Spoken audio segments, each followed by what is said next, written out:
Misha. How are you? I'm pretty good. How are you? I'm pretty good. Thanks for asking. I love that for you. I'm Patricia, and I unfortunately will be asking you a supernatural question about your character. I'm so sorry. I'm not going to answer it, but okay. I'm trying. It's fine, Patricia. So one of my favorite versions of Cass is Endverse Cass from season 5, where he's in apocalyptic world. And Time to go get washed up for the orgy, Cass? yeah, that one. And I was wondering if you have a favorite iteration of Cass. Well, that one was pretty fun. I sometimes forget about that one. That was...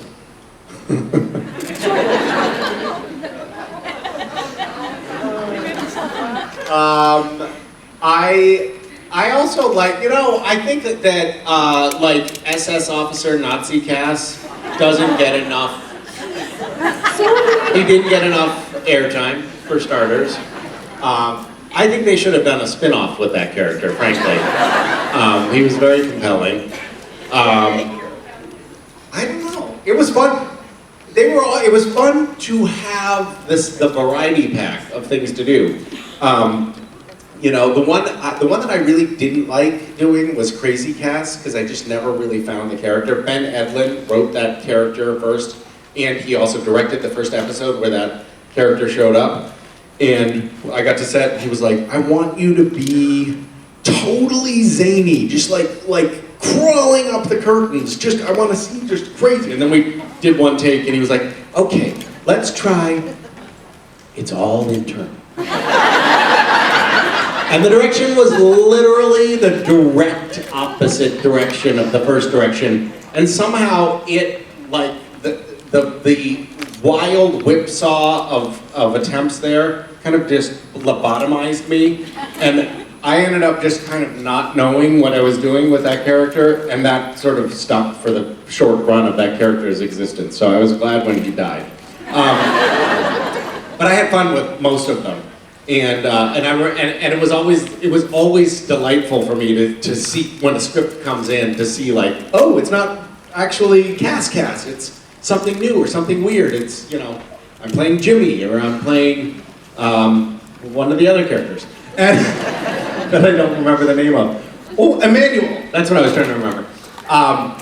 But at one point, sometimes a script, they have what's called stage direction. So there's like the dialogue. It'll say Cass, and then below that it'll say, hello, Dean. And then there'll be the stage direction. And often when a character is being introduced, there's a little bit of a description of the character, maybe some of their personality traits, maybe some of their physical quirks, whatever. And it says, this script came in, and it was for the SS Officer Cass, and it said, Misha will figure it out. It's like the writer's like, I don't know, I don't fucking care. Misha will figure it out. But getting those was actually always fun. So, yeah. Thank you. Thanks. Hi. Hi, my name is Angela. Hi, Angela. And I heard on a video on YouTube that you hurt your voice. Those are always true, by the way. That's what I tell my kids. I'm like, listen, what are your sources? And they're like, I saw it on YouTube. And I was like, all right, well, I trust that. Yes, Yeah. I wanted to know if it's true. And there was one other question. Was it true in the diner scene when you couldn't use your powers, you forgot your line, and Jared said, I think you hurt his feelings?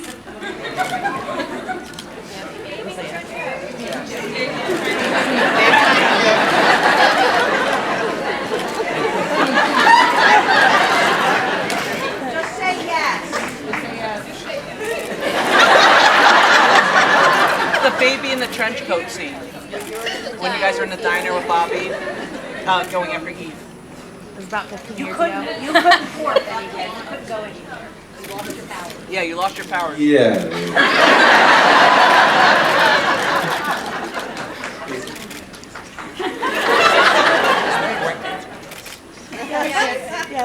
Yes. Yep. Thank you. I love show trivia, and I do bone up on it. I watched recently with. You don't have to leave. You know, you could still be at the microphone. You don't have to. I'll still participate. Oh, come back. Come back. Don't go away. We're not done with this yet. So, I recently watched an episode of Supernatural with the kids. It was just like a random episode came up for some reason, and we watched it, and I was fairly heavy in the episode. I mean, not me, Castiel. But I played Castiel, or so I'm told. And I had no idea what was happening. Not only was I completely unfamiliar with the dialogue, but I was completely lost in the story. I had no idea what was going on, and I had no recollection of ever having filmed the scenes that were on camera. Like, what the fuck happened to my... Was I body snatched? That's what it felt like. Like, no, that never happened. How could that be happening? It must be AI. It was Jimmy. I don't know what happened. So,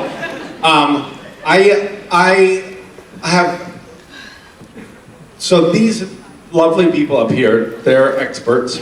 And they explained that scene in the diner, I had lost my powers. There was a baby in the trench. No idea. But I will tell you that the voice thing, my voice as Castiel, was a horrible, tragic mistake. And I'm happy to explain it to you, and to verify the YouTube. Well, I don't know what you found on YouTube. What did you find on YouTube? Maybe I should... It was an interview, I think, on Entertainment, and and you said that your voice, you lost your voice from doing the voice of Castiel. Yeah, I was lying.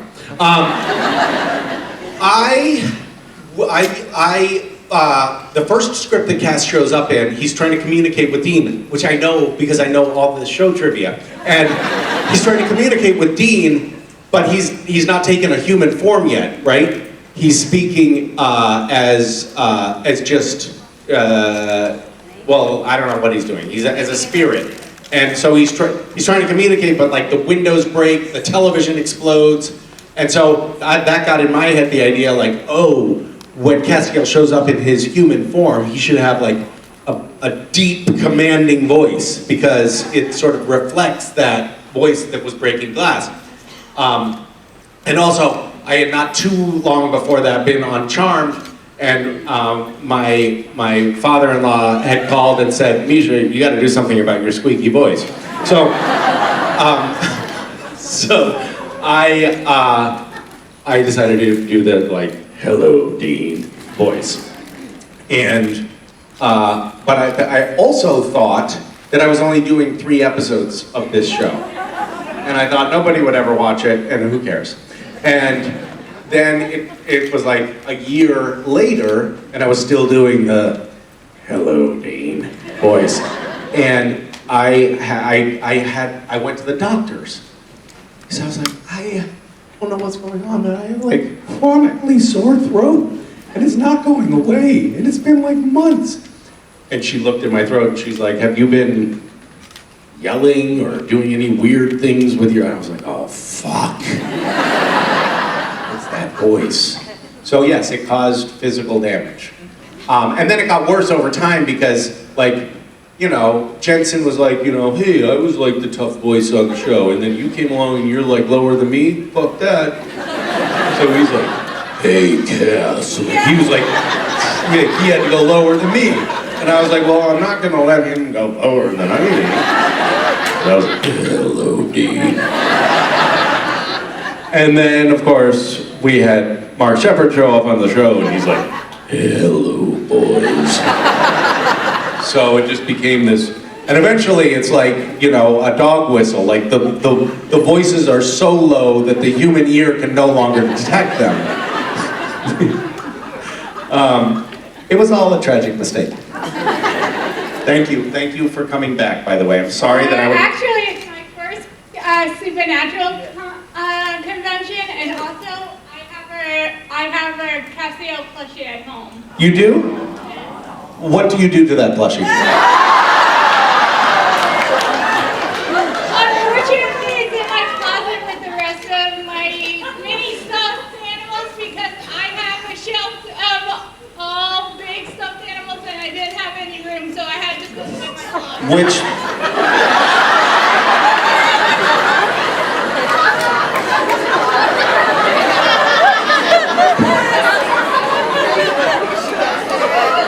I think it's probably best that I let you all ask the questions. That didn't go well for me.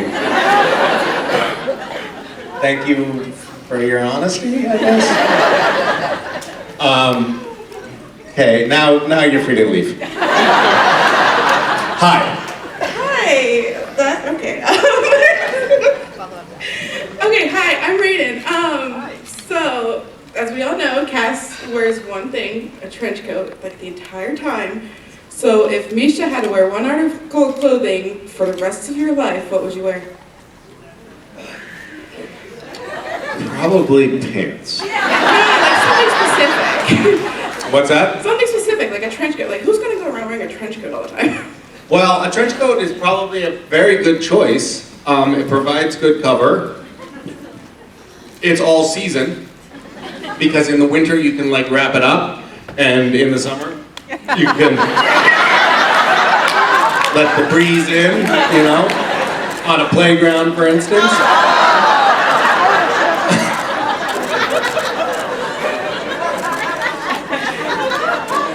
Okay, so redact that last joke. That one we're not going to keep in. Yeah. I think it's too late. I'm going to stick with the trench coat. I think it's a winning look for sure. I mean, the nice thing about it too is that I think everybody's mind, like when you see bare legs sticking out of a trench coat, you're like, there's something about that guy I like. You know, we just automatically have a positive association. So I think I'm going to stick with that. Sounds good. By the way, that was a real missed opportunity in Supernatural, wasn't it? The naked trench coat? We never had Cass naked under the trench with just a trench coat on. Just on top of the How could we have failed to deal with the flasher motif? What was your, people would come up to the panel and be like, what's your favorite Cass? And I'd be like, obviously Flasher Cass. But we never got to do that. Maybe when we do the reboot, maybe I could go back to Warner Brothers and be like, listen guys, we need to do a reboot because I have an idea. Flasher Cass. He's a little bit of a flasher and a little bit of a Nazi. What do you think? Tie it all together. Okay, thank you. That was fun. Hi. Hi, I just saw you. Hi. Hey, good to see you again. Thank you, thank you. My name is Meg, which Hi, is Meg. really funny. 'Cause Yeah. I'm dressed as the pizza man today, too. Oh, I see that. I taught you a lot, don't Yeah. worry. My question is, if you were in Star Wars, would you be a Sith or a Jedi? And what color lightsaber would you have? If I were in Star Wars is a real kind of trigger question for me. Because I was almost in Star Wars. And then I wasn't. So, thanks a lot. Thanks for bringing it down. I'm gonna be sad now.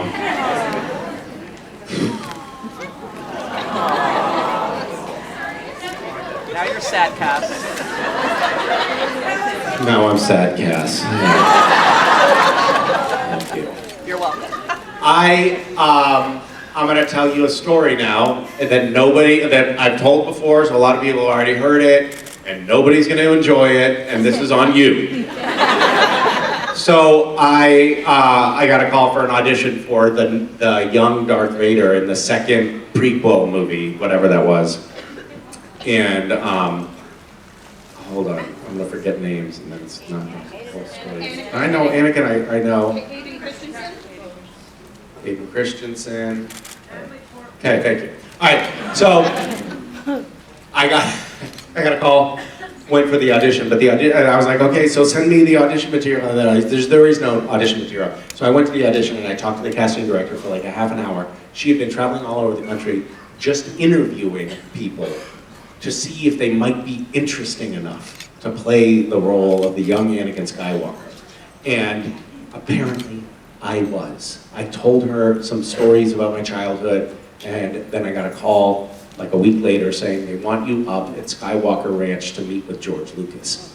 And at the time, it was all a secret who was even in the running for the role of the young Anakin Skywalker.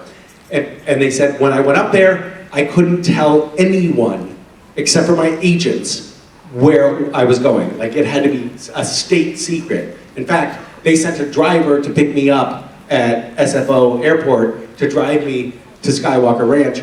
And I wasn't allowed to tell, they told me what to tell the driver, that I was going for a looping session at the recording studios.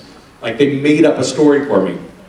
And to put the fear of God in me, they said the kid that they had cast for the like 7-year-old Anakin Skywalker in the first prequel had told somebody that he got the part, and they fired him, and the kid that was in the movie was their second choice. So I was like, okay, we'll tell him. And I got up to the Skywalker Ranch, which is like this beautiful college campus, and I got there early, and I was like, fuck, I gotta kill some time, so I went on a walk in the woods, and I stepped in a stream, and I wound up at a fence line, and there were all these like llamas lined up on the fence. I was like, what is this like weird paradise? And then I went in to finally, when it was time, I went in, and George Lucas and the casting director were in his office, and I came in like, my leg was like wet up to my knee, and I got to play with Luke Skywalker's like original lightsaber with George Lucas, and it had like this incredible heft to it, and it was all so cool, and it was just like the most amazing experience, right? I'm talking to George Lucas about being the young Darth Vader. I'm like, how the fuck is this happening? How is this my life? And as I was driving away, I had like an extra 4 hours before my flight, and so I told the driver to take me into San Francisco to kill some time. And as I was driving, I was like, I'm gonna call my best friend and tell him. And then I was like, no, don't do it. Just don't tell anyone. Just keep it quiet. I went into San Francisco and I was walking down Haight Street, and there was this pizza place, and I was just like bubbling with excitement, and I went into this pizza place and I ordered a slice of pizza. By the way, this is like an 1.5-hour drive from Skywalker Ranch. I went into the pizza place, and this pimply-faced teenager comes up and brings me my slice of pizza, and I was like, kid, I just have to tell somebody. You will never guess where I just was. He was like, where? He's like, I was at Skywalker Ranch. I was playing with Luke Skywalker's original lightsaber. I'm being considered for the role of Anakin Skywalker in the next Star Wars movie, and it's so cool. And he was like, no way! Dude, that's amazing! You know, my parents owned a llama farm adjacent to Skywalker Ranch. My cousin is Natalie Portman. What's your name? And I was like, Misha Collins. And then I walked like a block away with my pizza, and then I walked back in, and I was like, oh, please don't tell anybody that I... Anyway, thanks a lot for bringing up that memory. I mean, of all of the people in the world to tell, fucking Natalie Portman's cousin. All right, hi. Hi, I'm Amanda. Oh, to answer your question, I'm sorry, I didn't answer your question. Anakin Skywalker is who I would want to play in Star Wars. Hi. Hi. So as we know, there's a lot of possessed, like haunted objects in Supernatural. If you could possess an object, like you as Misha, what would you possess when you die? Probably a butt plug.